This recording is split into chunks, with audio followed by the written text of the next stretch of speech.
Assalamualaikum warahmatullahi wabarakatuh. Kembali lagi di channel Misteri Malam. Malam itu jalanan menuju Jogja sepi dan gelap. Jam di dashboard mobil Anton menunjukkan pukul 12 malam. Ia sudah hampir tiba di rumah Bulekwati, bibinya yang tinggal di daerah Bantul. Tapi perutnya keburu lapar. Tak enak rasanya jika langsung merepotkan Bulek tengah malam begini. Tak cari makan dulu aja. Lawong sak menit meneh tekan kok, gumamnya sambil menepikan mobil di dekat sebuah pasar yang tampak lengang. Di tengah pasar yang setengah gelap itu terlihat satu warung kecil masih buka. Lampunya temaram kekuningan, bertuliskan Soto Mbah Sarmi. Tanpa pikir panjang, Anton memutuskan untuk mampir. Begitu ia duduk, seorang wanita tua berpakaian kebaya lusuh dengan rambut disanggul rapi keluar dari balik tirai warung. Wajahnya ramah meski keriput menutupi hampir seluruh wajahnya. "Soto sak piring, Bu," ucap Anton. "Inggih, nunggu sekedap yo, Le," jawab si ibu sambil mulai menyiapkan semangkok soto.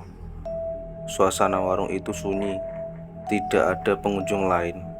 Tapi anehnya, sesekali terdengar suara bisik-bisik lirih dari arah belakang tirai, seperti seorang sedang bergumam atau mengaji. Bau kemenyan samar tercium di antara aroma kuah soto yang sedap. Anton melirik ke sekitar. Tidak ada alat-alat masak modern, semuanya masih tradisional. Bahkan mangkok dan sendok yang tampak tua dan sedikit kusam. Saat soto dihidangkan, rasanya luar biasa nikmat, hangat, gurih, dan membuat tubuh terasa ringan. Tapi baru saja Anton menghabiskan setengah mangkok, ia merasa ada yang aneh. Seorang lelaki tua mengenakan belangkon dan beskap duduk di meja ujung yang tadi kosong. Padahal tadi tidak ada siapa-siapa. Lelaki itu hanya duduk diam, tidak memesan apa-apa, dan menatap Anton tanpa berkedip. Anton mulai merinding. Ia mempercepat makannya, membayar dengan uang 50.000. Tapi si ibu hanya tersenyum dan berkata, "Wis, ora usah bayar. Kowe wis kersane mampir, kuwi wis cukup." Merasa tidak enak, Anton tetap meletakkan uangnya di meja dan segera pergi. Sesampainya di rumah Bulekwati, suasana rumah masih terang. Bulekwati tampak sudah menunggunya di teras. "Lho, Le, Anton, kok tekane jam 1 esuk ngono?" tanya Bulekwati. "Maaf, Bulek, aku mampir tuku soto ning pasar ngarep. Warung soto Mbah Sarmi. Kuwi lho, enak tenan." Namun wajah Bulekwati langsung berubah pucat. "Soto Mbah Sarmi nang pasar kono? Astagfirullah, Le. Warung kuwi wis ora ono. Mbah Sarmi kuwi wis mati 10 tahun kepungkur. Diarani warunge gaib. Kadang muncul nek tengah wengi." Anton tercekat. "Lah terus sotone sapa sing masak, Bulek?" Bulekwati menatap Anton dengan tatapan khawatir, lalu mengajaknya masuk dan menyuruh segera mandi dan salat. "Untunge kowe ndonga dhisik, Le. Yen ora, bisa wae kowe ora tekan omah iki." Pagi harinya, meski tubuhnya masih lemas, Anton tak bisa berhenti memikirkan ucapan Bulekwati semalam tentang warung soto yang konon milik Mbah Sarmi yang sudah meninggal 10 tahun lalu. Masuk akal nggak sih? Tapi aku benar-benar makan di sana. Aku merasakan sotonya, sendoknya, bahkan ngobrol sama yang jual, pikir Anton sambil menatap uang lusuh yang ia temukan di dompetnya. Pukul 9 pagi, Anton diam-diam kembali ke pasar itu, sendirian. Suasana sudah ramai oleh pedagang dan pembeli. Tapi ketika ia mencoba mencari warung di tempat yang sama, Ia hanya mendapati kios kosong, dipenuhi sarang laba-laba dan papan kayu lapuk. "Pak, maaf, dulu di sini ada warung soto nggak ya? Namanya Soto Mbah Sarmi," tanya Anton pada penjual sayur di dekat situ. Si bapak menoleh, wajahnya langsung tampak gugup. "Le, awakmu jenenge sopo?" "Anton, Pak." "Wah, jenengmu keturutan mlebu daftar tamu Mbah Sarmi yo. Dulu memang ada warung soto di sini, tapi kebakaran tahun 2015. Mbah Sarmi meninggal terbakar bareng cucune, tapi banyak yang bilang warung itu kadang muncul lagi pas tengah malam." Anton makin penasaran. Ia meminta izin melihat ke dalam kios kosong itu. Dengan senter dari HP-nya, ia masuk dan menyusuri lorong kecil yang ia lewati semalam. Anehnya, di dalam kios itu masih tercium aroma soto yang sangat familiar. Bahkan ada bekas mangkok tua dan sendok aluminium berdebu yang persis seperti yang ia pakai semalam. Tiba-tiba, suara lirih terdengar dari sudut gelap kios. "Le, wis wareg toh? Kapan arep mampir maneh?" Anton menoleh cepat. Tidak ada siapa-siapa. Anton lari keluar, napas memburu, jantung berdegup keras. Sore harinya, ia kembali ke rumah Bulik Wati dan menceritakan semuanya. Bulik Wati hanya menggeleng pelan. Mbah Sarmi dulu dikenal sebagai dukun kuliner. Sotonya enak, tapi konon dia bikin perjanjian supaya warungnya bisa tetap buka meski dia sudah mati. Puluhan tahun sebelum Anton mampir, di malam itu, di tahun 1980-an, Pasar Legi di selatan Jogja terkenal dengan soto Mbah Sarmi. Setiap hari, warung itu tak pernah sepi. Pembeli datang dari berbagai daerah. Bahkan pejabat dan orang penting ikut mampir mencicipi soto yang konon mengandung daya tarik. Mbah Sarmi dulunya dikenal sebagai janda sepuh yang membesarkan satu cucu perempuan bernama Sumini, anak dari putrinya yang meninggal muda. Suaminya sudah lama tiada, dan satu-satunya yang Mbah Sarmi miliki hanyalah warung sotonya dan Sumini kecil. Tapi tak banyak yang tahu, soto Mbah Sarmi tidak hanya diracik dengan rempah dan kaldu ayam kampung. Setiap malam Jumat Kliwon, Mbah Sarmi mengadakan tirakat, menyeduh kuah sotonya dengan mantra Jawa kuno dan meneteskan air kembang setama dari sesajen khusus. Menurut warga sekitar, sejak saat itu siapapun yang makan soto Mbah Sarmi akan kembali dan kembali, merasa ketagihan tanpa alasan yang jelas. Bahkan ada yang mengaku bermimpi tentang warung itu berhari-hari setelah mencicipinya sekali. Namun, kejayaan warung itu mulai berubah menjadi kutukan. Sumini, sang cucu, mulai sakit-sakitan. Badannya kurus, kulitnya pucat, dan matanya sering terlihat kosong. Setiap malam, ia sering mengigau dan berbicara dengan Mbah Kakung yang tak terlihat. Seorang tetangga, Mbah Karyo, yang dikenal sebagai dukun sepuh, pernah mencoba menegur Mbah Sarmi. "Sarmi, kowe wis nglanggar kodrat.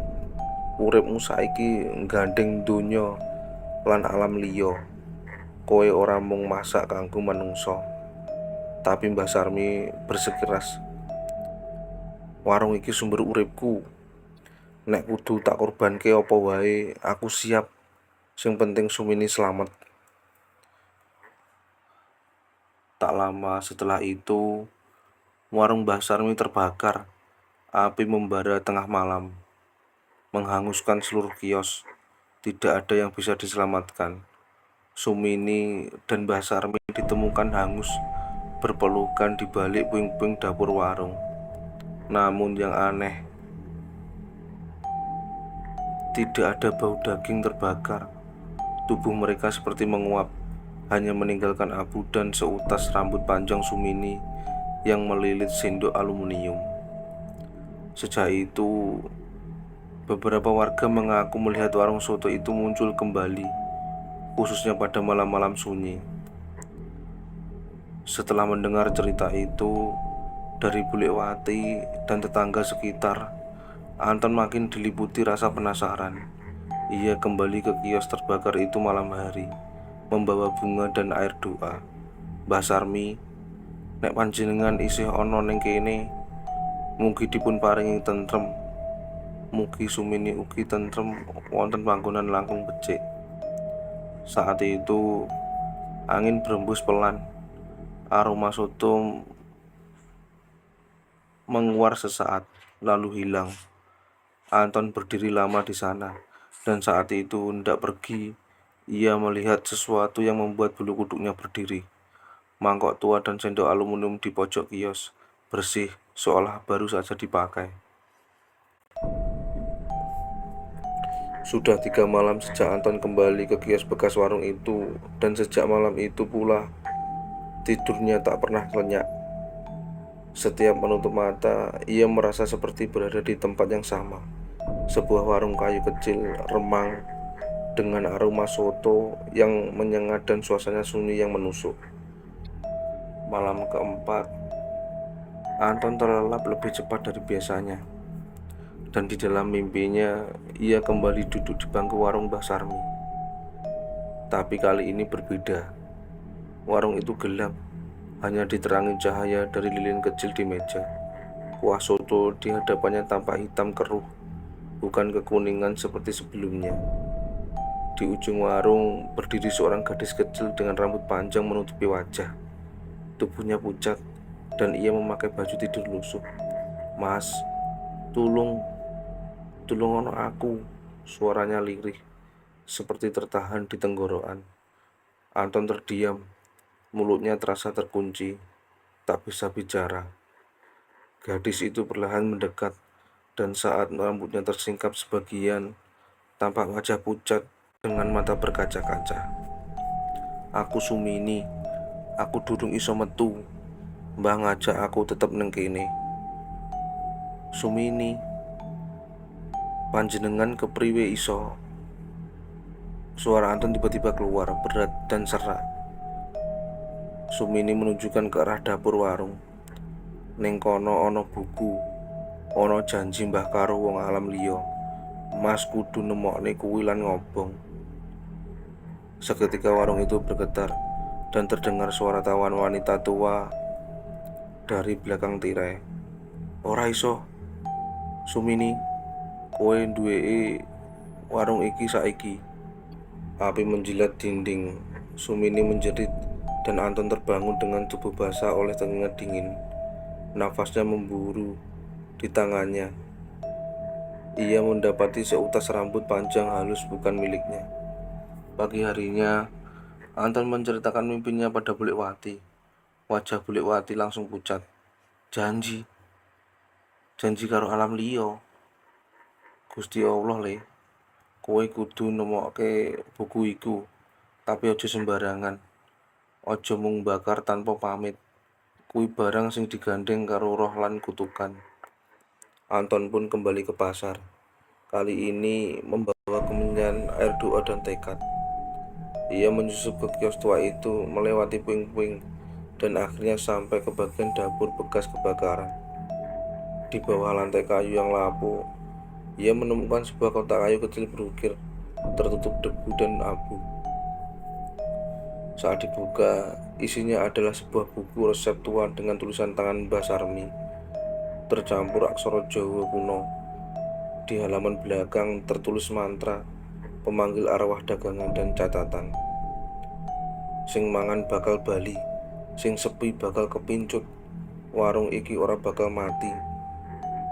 Nanging kudu ana sing ditahan. Sing dipangan kuwi dudu soto tok nanging atine." Anton menggigil. Sumini dikorbankan sebagai penjaga warung. Kini ia tahu buku itu adalah kunci pembebasan Sumini atau pengikatnya selamanya. Anton menatap buku tua di tangannya. Lembarannya rapuh, beraroma asap dan dupa. Setiap huruf di halaman itu terasa berat, seperti mengandung beban jiwa. "Aku gak bisa sendiri. pikirnya. Maka ia menemui orang yang disebut-sebut punya pengetahuan tentang dunia halus. Mbah Karyo, dukun sepuh yang dulu pernah memperingatkan Mbah Sarmi. Rumah Mbah Karyo berada di pinggir dusun, dikelilingi pohon bambu, dan wewangian kemenyan samar-samar tercium bahkan dari luar pagar. Setelah mendengar cerita Anton, Mbah Karyo mengangguk pelan. Warung iki wis dadi perangkap roh le. Buku iki kunci utamane. Tapi nek arep mbebaskan Sumini, kudu nganggo upacara nyuwun pamit, lan kudu dilakukan di tempat warung itu pernah berdiri pas jam 12 bengi, waktu gerbang alam kebuka. Anton mengangguk. Mbah Karyo menyiapkan saji bunga 7 rupa, dupa, kendi berisi air doa, dan sehelai baju kecil peninggalan Sumini yang dulu ditemukan di antara puing. Tengah malam, pasar gelap, hanya suara jangkrik dan angin malam yang menemani. Anton dan Mbah Karyo duduk bersila di dalam bekas kios. Buku tua dibuka, dupa dinyalakan, dan air doa dipercikan mengelilingi mereka. Mbah Karyo mulai membaca mantra dalam bahasa Jawa kuno. Duh yang agung, kawula nyuwun sumarehne roh cilik asmanipun Sumini, dipun tampi, dipun tentremke, boten dipun iket malih kalian janji aluse tiyang sepuh. Angin tiba-tiba berembus keras dari dalam kios. Api dupa menari tak beraturan. Suhu mendadak turun drastis.